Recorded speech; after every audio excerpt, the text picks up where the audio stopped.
Vamos ahora a la entrevista con Héctor Yepes. La comienza Yolanda Torres desde Quito. Efectivamente, gracias, Carlos. Estamos con el asambleísta independiente Héctor Yepes, activista, abogado y político guayaquileño, actual presidente de la Comisión de Gobiernos Autónomos de la Asamblea Nacional, especialista en litigios y derecho constitucional, con estudios de posgrado en Derecho, Gobernanza y Liderazgo en universidades como la de Georgetown, la de Salamanca, Castilla de la Mancha, Espíritu Santo de Guayaquil, el Instituto del IDE y la Universidad de Desarrollo de Chile. Bienvenido, asambleísta. Un tema que preocupa al estar a menos de 20 días de la próxima jornada electoral es el alto nivel de ausentismo por miedo al contagio del COVID. ¿Cómo promover que la gente cumpla con esta obligación cívica? Yo creo que primero debemos alzar la voz cada uno, como ciudadanos, como padres de familia, en mi caso que soy, darnos cuenta de la importancia que tiene ir a votar este 7 de febrero. Ya estamos, es más, hoy, en 2 semanas, se acaba la campaña electoral y ya estamos a las puertas de ir a la elección. Y por supuesto, Yolanda, hay un miedo natural que la gente puede sentir, sobre todo la gente que tiene mayor probabilidad de riesgo de contagio, de decir, no voy, pago la multa, $40, me sale hasta más barato, dirá alguno, que hacerme un examen de coronavirus, pero hay que entender lo que nos estamos jugando el futuro de nuestros hijos, la estabilidad de la dolarización, la posibilidad de que o vayamos por el rumbo de Venezuela, que los vemos todos los días en las calles de Guayaquil, de Quito, en Manabí, en todas las provincias del país prácticamente, o podamos dar un giro hacia una economía que salga adelante con oportunidades de empleo. Y ahí lo que nos jugamos va mucho más allá del riesgo de contagio un día. Yo soy una persona en lo personal que me cuido bastante, trato de no salir de la casa si no es estrictamente necesario, mi esposa también, pero vamos a ir a votar el 7 de febrero. Yo no soy candidato a absolutamente nada, porque tenemos la responsabilidad, no solo el derecho de elegir, sino la responsabilidad de no dejar el futuro de nuestras familias en las manos de otros. Vayamos a votar el 7 de febrero y ojalá este mensaje, a lo mejor, mucho mejor dicho de lo que yo lo pueda expresar, se transmita masivamente por parte de quien debería hacer esto, que es el Consejo Nacional Electoral, que debe ser el llamado a promover y a garantizar con bioseguridad que la gente vaya a votar. Sí, señor asambleísta, tradicionalmente las personas de la tercera edad, y me refiero a las bien mayorcitas, no como Carlos, que ya es tercera edad, generalmente ellos son muy proclives a salir a votar, tienen este orgullo de con su voto ayudar en el futuro del país. Pero en esta ocasión es obvio que les va a ser mucho más difícil. ¿Usted cree que debería haber un horario diferenciado, mesas diferenciadas para este grupo que, como le digo, siempre ha sido muy entusiasta de votar, pero que ahora realmente se dificulta? Esa es la primera pregunta. La segunda, el voto de estas personas, ¿a quién cree usted que favorece más? ¿A qué tendencia, digamos? ¿A qué tendencia? Sí, empiezo por lo último. Yo no podría dar una respuesta exacta sobre eso porque no tengo estudios a la mano, pero lo que sí es lógico pensar es que quien piensa que puede pagar la multa de $40 sea el que no vaya a votar.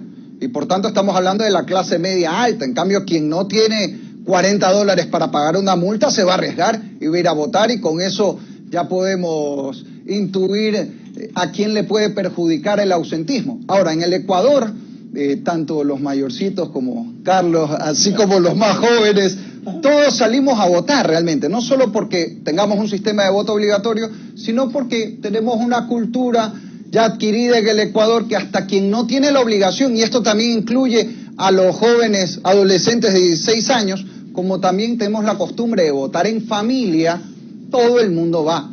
Por eso yo no estoy muy de acuerdo, más allá de que esto es un tema que hay que dejárselo a los expertos en materia electoral, no estoy tan de acuerdo en que se separen los horarios de votación. Por ejemplo, mi esposa y yo tenemos cédulas que terminan en dígitos diferentes. Si vamos a ir a votar, vamos a ir juntos, aunque uno de los dos saliera solo en un horario, vamos a movilizarnos los dos seguramente, es día domingo, estamos solos en la casa, iríamos con los bebés, incluso capaz uno espera en el carro, así es como lo hace la gran mayoría de familias en el Ecuador. Entonces, yo creo que opciones pueden ser extender ampliamente el horario de votación, multiplicar, y esto ya estamos tarde, pero multiplicar, duplicar, triplicar el número de recintos electorales para garantizar que haya mayor espacio, mayor holgura, no haya tanta aglomeración, pero sobre todo comunicar masivamente a través del Consejo Nacional Electoral, que tiene a disposición cadenas nacionales,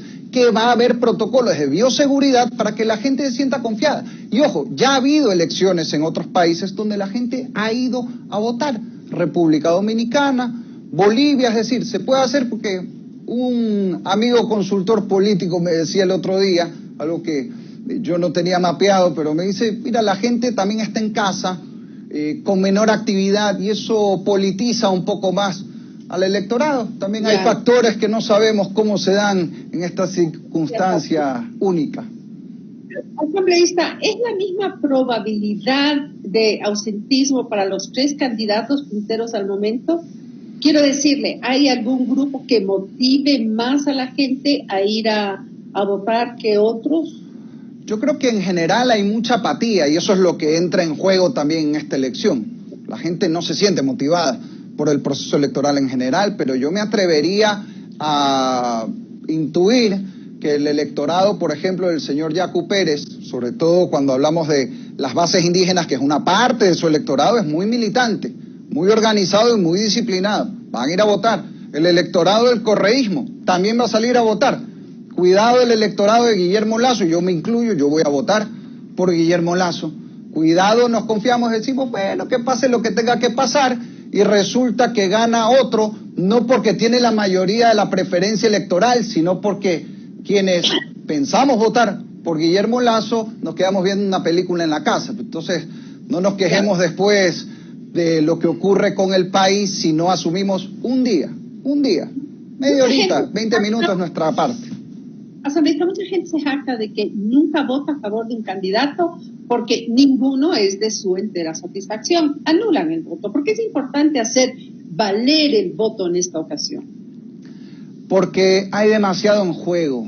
Está el futuro de nuestras familias, está el futuro del empleo en el Ecuador mientras la gente se nos está muriendo de hambre, está el futuro de un país que necesita urgente un sistema de salud que funcione como funcionó la iniciativa Salvar Vidas que Guillermo Lasso llevó adelante. Y aquí estamos hablando literalmente de temas de vida o muerte, literalmente, en este momento, ahora sí, sin ninguna metáfora. Y por tanto, no podemos decir, bueno, como este no es el candidato que yo soñaba desde que era chiquito, entonces no voy a ir a votar. No, señores, aquí hay 3 opciones. Y el único, para mí, que puede generar empleo, que puede garantizar un sistema de salud no solo con dinero, que sea gratuito, universal, sino bien administrado, el único que puede garantizar la dolarización, y le digo en lo personal incluso, yo soy pro vida, el único de los 3 candidatos que es pro vida y pro familia, que responde a los valores que creo compartimos la gran mayoría ecuatoriana, es Guillermo Lasso. Entonces creo que lo lógico es votar por él, y es mi humilde recomendación sin yo ser candidato a nada en esta elección. Finalmente, mucha gente se sintió muy desmotivada cuando sufrió lo que para muchos fue un fraude electoral en su contra. ¿Cómo se han preparado en esta ocasión? Porque la gente cree que si se diera, Dios no quiera, esta posibilidad, de todas maneras se quedaría pues en la indefensión total, sin hacer nada al respecto. Yo no conozco la parte interna del manejo de control electoral de la campaña, soy sincero, pero sí creo que uno aprende de las experiencias. Esperemos que haya un gran control electoral. Me parece también que la alianza con el Partido Social Cristiano, que tiene uno de los mejores controles electorales, no del Ecuador, de Latinoamérica, pueda ser de mucha utilidad en esta elección, y qué bueno, porque eso es lo que necesitamos, unirnos todos los que queremos que el Ecuador salga adelante, con empleo, con salud, con una dolarización que se mantenga, no que se ponga en riesgo, y con un presidente y una mayoría en la Asamblea, ojalá también, que defienda la honestidad, los valores, un rumbo para la economía que permita prosperar a las familias en el Ecuador. Esta es una elección crucial. Cuidado por decir, bueno, voto blanco, voto nulo, no voy a votar. Terminamos como nuestros hermanos y hermanas venezolanas que deambulan por toda América Latina y que vemos día a día en el Ecuador. Eso que parecía ficción, cuando lo decían en Venezuela, nadie lo creía. Incluso muchos opositores al chavismo decían, no, eso es exagerado. Bueno, hoy lo estamos viendo. No lo estamos viendo en las noticias. Lo vemos cada vez en cualquier parte del país que salimos a las calles. Yo creo que está en nuestras manos evitar que eso ocurra en el Ecuador. Esto no va a afectar al vecino, al partido político. Esto va a afectar a cada una de las familias de los 17 millones de ecuatorianos. Bien, muchas gracias. Vamos con Carlos Pérez, que está junto a usted. 724. Primero, gracias por lo de mayorcito. Es muy cariñoso y estoy de acuerdo. Es cierto. Segundo, qué formidable intervención. Pero yo la veo desde el otro lado. Decían ayer, cuando usted hacía esta misma advertencia, es una farsa esto que podemos terminar como Venezuela. Correa tuvo 10 años con todos los poderes y no nos mandó a Venezuela. Claro. Carlos, buenos días. Bienvenido. También Chávez estuvo 10 años en el poder y una década no pasó nada en Venezuela. De hecho, había un boom petrolero, al igual que lo tuvo Correa hasta el final de su mandato, pero luego quedó Maduro, que uno no era Chávez, así como el candidato hoy del señor Correa no es Correa, así como Lenín Moreno, que decía, no, esta es la continuidad, no fue Correa tampoco, y ahí están los resultados.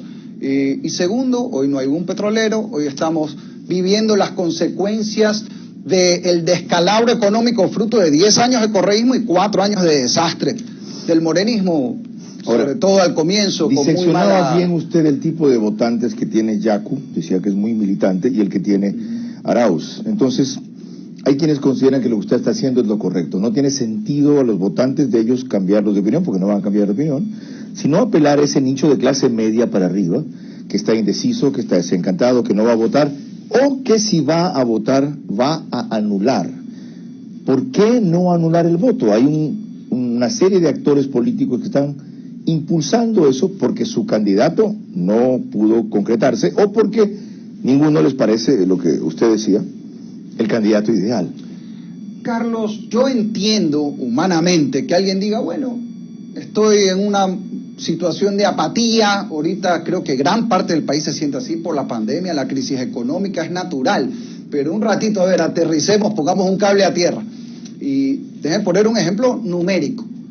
Si mañana el candidato del correísmo tiene, digamos, 25% de las preferencias electorales totales, pero resulta que solo los votos válidos son el 50% de ese total, porque la otra mitad no fue a votar, anuló o votó en blanco. En ese caso tiene el 50% de la votación. Y por tanto gana en primera vuelta, aunque el siguiente candidato tuviera 49%, porque según la ley ecuatoriana, en primera vuelta se gana con 50% más uno, es decir, con 50,001 o con 40 puntos y 10 de ventaja sobre el siguiente, y esto es un cómputo sobre votos válidos, según el Código de la Democracia. Entonces el riesgo existe, no estamos hablando de algo que es traído de los pelos. Lo ha ilustrado muy bien.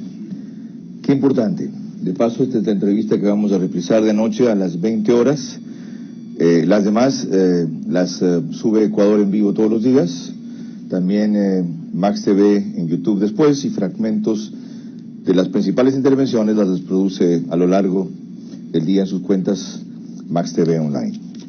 Si las causas para este desánimo son COVID 1, apatía por lo que usted decía con las palabras que usó 2, ese despelote del CNE 3, y la falta de atracción, de emotividad, de en algunos casos de veracidad, de certidumbre de algunas propuestas, lo que hay que atacar son estas 4 causas a quienes piensan así. Las propuestas difícilmente se podrán cambiar. Las que usted mencionó del candidato por el cual yo también voto son las más viables. El despelote del CNE, yo considero que no. El COVID está en proceso, la vacunación. ¿Qué hacemos con la apatía? ¿Quién dice, por ejemplo, yo voy a votar por lo que dice Yepes, y por la obligación, y por el civismo, o por no pagar los $40, me corro el riesgo de contagiarme, voy a votar? Pero mando a la mierda a todo el mundo, es decir, rayo toda la papeleta, pongo lo que me da la gana, o voto en blanco con una rayita así. A ver, ahí la luz deja ver la rayita. Ahí, ya. A esa rayita, inadvertidamente, cualquiera le pone una así, véanla, y ha votado por usted. ¿Ok? Aquí permítame una dirección. Se lo digo porque una de las formas en que a mí me robaron la elección en el 2017, que yo la veía además, porque el partido que me auspició no tuvo para mandar a todas las mesas de conteo de las urnas en el CNE de aquí observadores. Habían mesas largas, más o menos con 8 urnas en cada mesa, 5 filas de mesas, 40 urnas se abrían al mismo tiempo, había un solo inspector del partido, y yo veía como mientras el inspector estaba en otra mesa, o el veedor, las papeletas en blanco las marcaba quien estaba sacándolas, las marcaba. Después, pues no sabía por quién, pero vi que las marcaba. Después, esos votos eran para un competidor, que de paso no era el competidor directo, con lo cual despistaban un poco el resultado y desbalanceaban lo que querían. En definitiva, y perdonen la dirección, hicieron ganar aquí o repuntar a alguien que no tenía ningún arrastre, no tenía por qué estar bien en Guayaquil. Él mismo dijo, agradezco la cantidad de votación que he tenido, ¿ya? En Guayaquil. Ahí está, yo lo vi, ¿ok? Luego documentamos ese fraude, en fin, me reconocieron 726,000 votos, tuve más de 840,000, y en otros casos, por perjudicarme a mí, anulaban toda la papeleta. Es decir, a Cintia también la perjudicaron, le reconocieron ellos 800,000, tuvo más de 1 millón de votos. Esto para explicarles qué pasa si dejan el voto el blanco, o puede pasar. Vamos a la pregunta otra. ¿Qué pasa si decide cumplir el deber, pero en una manifestación de rebeldía, decir, no creo en nadie, váyanse todos al cuerno? ¿Qué es lo que va a pasar ahí? Que bonito para desahogarse, yo creo que hay formas más originales, creativas de desahogarse, grita en el baño, en la ducha, vaya a correr, como dice Verónica, pero lo que nos jugamos en esta elección, insisto, es la posibilidad de que la economía termine de hundirse después de estos 14 años de desastre, sobre todo en los últimos años, o salga para adelante, que la salud siga siendo repartida o que se maneje eficientemente para cuidar la vida de la gente, que podamos prosperar o podamos ir en el camino de Venezuela. Entonces hay que elegir a alguien. Puede ser que no sea, insisto, la opción ideal, soñada, pero ese alguien que tiene la opción de ganar, porque solo hay 3 candidatos, y esto ha sido así toda la campaña de los que están en la papeleta, solo hay 3 candidatos que tienen opciones: el candidato del correísmo, el señor Yacu Pérez y Guillermo Lasso. De paso hay otra cosa muy meritoria de su parte, aunque usted es un tipo joven, no es un tipo, nunca ha sido envilecido, lleno de odio y de rencor, no es ningún secreto que usted se ha distanciado de Creo y de Guillermo Lasso, y a pesar de esas distancias y diferencias, asume la posición que públicamente acaba de decir. Lo último, otro de los argumentos de ese sector medio, hoy día indeciso, no del voto firme que tiene o duro que tiene Arauz y del militante que tiene Yacu, es, ¿sabes qué? Todos son unos corruptos. Todos son unos corruptos. Considera los actuales igual que los anteriores, todos son unos corruptos. La diferencia es que antes hicieron y ahora no han hecho. Así que aquí no hay discusión. Vamos por los de antes. Roban igual, pero hacen por lo menos. Es verdad que eso piensa la gente no solo aquí, en toda Latinoamérica, en buena parte del mundo, y es verdad que en buena medida eso es cierto. Lamentablemente es cierto, y creo que hay una gran crisis de liderazgo, no solo en el Ecuador, en el mundo, para cambiar esa justificada manera de pensar. La pregunta es, ¿qué hacemos al respecto? Bueno, insisto, yo no soy candidato, yo no estoy pidiéndole a nadie que vote por mí. Voy como padre de familia, yo de 2 hijos, una bebita que en marzo cumple 1 añito, pandemia al 100%, y un hijo de 3 años. que queremos salir adelante en el país con mi esposa, tener un futuro donde tengan educación, salud, oportunidades de salir adelante, por una rabieta o por una molestia real, ¿voy a dejar de elegir? Claro, tenemos que elegir a la persona que creo yo con opciones de ganar hoy es Guillermo Lasso, que no sea ni el que roba y no hace, como ha sido este gobierno, ni tampoco el que robó e hizo algo, como yo calificaría al señor Correa. Necesitamos a alguien que haga y no robe, pues. O sea, no nos conformemos con menos, porque si no, ya la culpa también es nuestra, pues, si nosotros mismos vamos a bajar la vara hasta ese punto. Y un tema adicional que yo sí quisiera, Carlos, plantear. Vi una campaña muy interesante universitaria de salir a votar por la causa de uno. Yo creo que eso es algo que nos mueve a muchos. En lo personal, yo soy provida y cientos de miles de ecuatorianos hemos salido a las calles a defender la vida desde la concepción. El único candidato provida que tiene opciones de ser presidente en el Ecuador es Guillermo Lasso. Y yo sí le quiero mandar un mensaje a la gente que piensa como yo, que es muchísima en el Ecuador, para la que es importante defender la vida y la familia. El único candidato que puede garantizar esa defensa desde la presidencia de la República y que tiene opciones de llegar es Guillermo Lasso. De nada nos servirá después salir a marchas, cientos de miles, horas de horas, si no nos tomamos la pequeña molestia de salir 20 minutos, media hora, 40 minutos, un día a votar por lo que nosotros creemos. Héctor, bienvenido y gracias nuevamente. Le ha sentado muy bien su independencia y ha llegado muy temprano a la madurez, 34 años, 7:35.